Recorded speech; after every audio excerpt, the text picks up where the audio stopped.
Importing cars from Japan is now all of the rage across the US because, well, now that it's 2024, every car from the 90s is about to be available to you to import to the US, and the 90s is, well, it's the best era for the Japanese cars.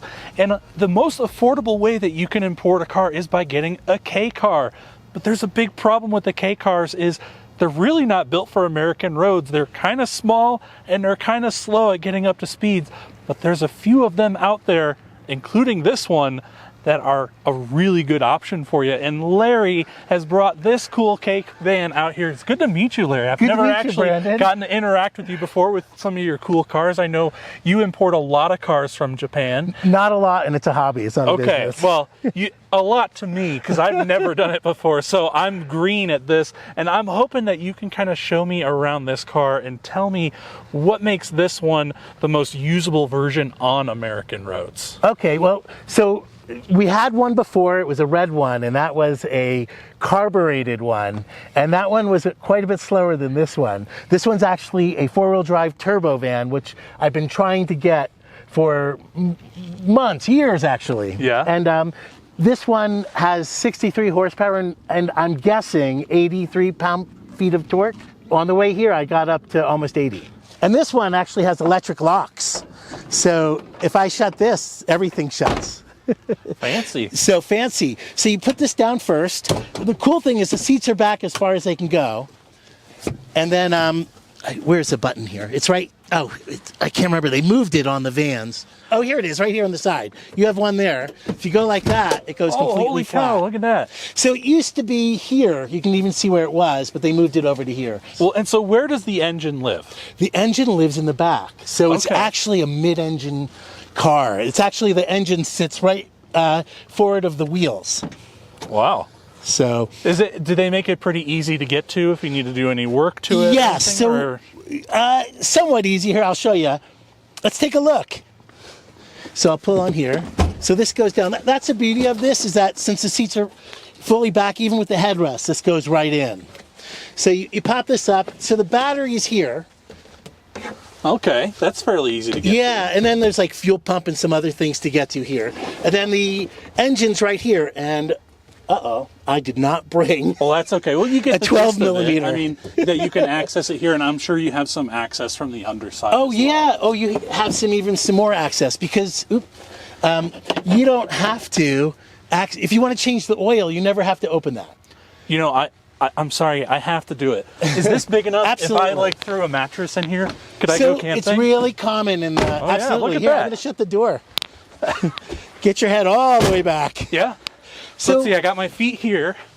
It's Yeah, I really could common lay to here. car camp. So I traveled all around Japan one of these. Nice. So I went where the earthquake was. I went around the Noto Hanto with this. Yeah. With this, I had a white version of it, and camped and bicycled all around there. I mean, this is pretty darn practical. I mean, camping here in Colorado is really popular. People like to have a vehicle that they can drive up into the mountains, and it's going to be able to, fold flat where they can sleep in it and throw like maybe a little mattress or a little cushion on it. This would be perfect. I mean, you got all-wheel drive. You got the turbo, so you can get up actually into the hills. It hauls up in the mountains. So I drove this car back from LA when I picked it up at the port. Yeah. And I went up over the Icon Pass. I think I got up to 65, but I got in front of a truck. So right at the top of the tunnel, I was at 55, which is still pretty good for a car like this. I would have hit it over 65 if I didn't get stuck behind a truck. A K car doesn't normally do that. Yeah.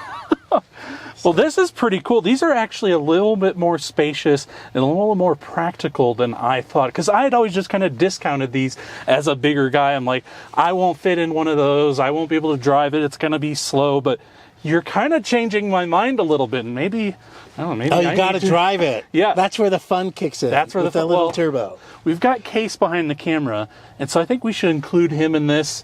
Let's go take it out for a spin and see how this does on the American roads. So Larry, one of the biggest concerns I always had with these is, would I fit and would I be able to comfortably drive it? Now, I've driven something right-hand drive before, and the one thing that always gets me is like, you're used to your blind spot being in that back right corner and it moving to the back left. It always makes me feel like I'm going to clip something on the left side, but with this being so narrow, I think it makes it a little bit more enjoyable to drive than a wide car. And then, especially the Suzukis and the vans, the K-vans in general, the window is massive.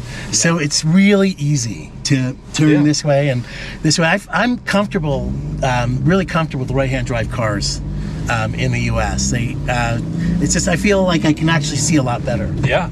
This is your first time driving a K car, isn't it, Brendan? This is the first time I've ever... Literally the first couple feet that he's ever driven a K car. Yeah, you guys are witnessing it on camera here, first time driving a K car, and I kind of dig it. I mean, I like weird old little cars, especially stuff from the 90s. That's kind of my jam.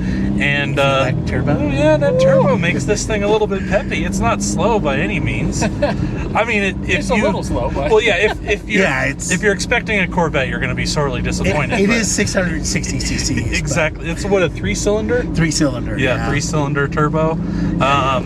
Yeah, and I think what's the reasoning in Japan as to why K cars are so popular? Because it can't be the MPGs, right? No, but that helps because, it's like $5 a gallon there or more. Yeah. But it's more about the laws. So in Japan, K cars are not nearly as expensive to register as they are a regular car. So a regular car needs proof of a parking spot, and then the inspection is that you have to have every 2 or 3 years is substantial. It's like could be like $1,500 to get that. What's called a shakan. And then Japanese roads are small, are narrow, and so these just make so much more sense for Japanese roads. That I get that. That kind of makes sense. I have to say, this is it's kind of engaging and fun to drive. I mean, especially the fact that I feel like I'm literally sitting at the front of the vehicle. And the other crazy thing about this van, in particular, the way that it's spec'd is it has 4-wheel drive. Oh, I forgot to warn you about that. Blinkers, yeah.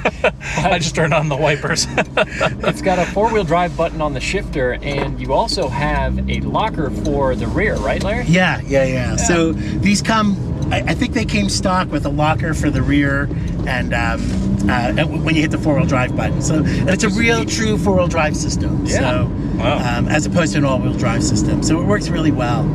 When I lived in Japan, I lived in snow country, and I was telling you guys that I had snow tires on there. I went to a ski area. When I opened the door, the snow came in. Yeah. And it was in my white van, my white turbo van. So how much did you get this for in Japan? So I paid about, and I got a great deal on it. It was on the auctions. I think I paid about $2,000, but then I paid the company to fix, there was a dent in the door, which they did a terrible job on, and then put new tires on it. So I think I have about 28 to $3,000 into it, maybe a little more. That sounds so cheap. Well, then you have to pay $600 for the auction fee, and then you have to pay the shipping fee, which was like $1,800. So next thing you know, and then so it's like I actually have the numbers, but I think total I'm into about $8,500. It's still pretty darn reasonable. It is, especially for a car like this. Could you realistically? Because here's the thing.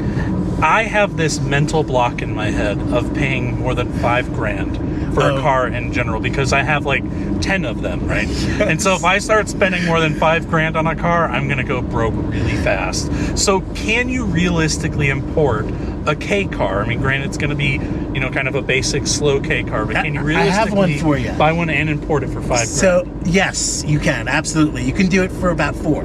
Wow. So I bought another one of these 2-wheel drive that I was going to paint, and so that one is a 2-wheel drive turbo, and it actually is really fast as well. But this one popped up right after I bought it, so I had to buy this, and so both of them came over. But anyway, so the 2-wheel drive, I think I paid about $800 at auction. With all the fees, I think I was in around $3,200 or $3,300, and then I think I had it shipped back for like $900. So I think it was about, I was in like $4,500 $4,400 when I got it to Colorado. That's pretty cheap. So, that's kind of speaking to me, Larry. I mean, that's right in my wheelhouse of price range. Yeah, so you can definitely do it. But what I've learned is that you spend so much money getting the cars here that it's better to spend a few extra $1,000s to get a much nicer car. Yeah, I mean, the car that you're getting for $800, I mean, is it going to have like a lot of issues that you're going to have to sort out once it's here? No, yes and no. Sometimes they're great and there's no issues at all. You just don't know. Usually they're good, but this one had a radiator pipe that I had to fix. And then it's got a little oil drip. Otherwise, it's fine. The good thing about that was it was a turbo as well, so it's even faster than this one because it's two-wheel drive only. Well, I will say, Larry, I'm very surprised that I fit. You may be bringing me around. I was kind of anti-K car simply because I'm a wide dude. I'm not gonna fit in these things. But thankfully, I'm not very tall. I'm only 5'9", and I will say, my knees are not touching the dash. I could realistically drive this around. I don't know if I'm crazy like you and I'd take a road trip from LA in it, but I think I could drive something like this around town. But either way, thank you so much for bringing this really cool ride out. I know I sure enjoyed driving it. This has been Brendan, Case, and Larry for bringing this cool car out. Take care, guys.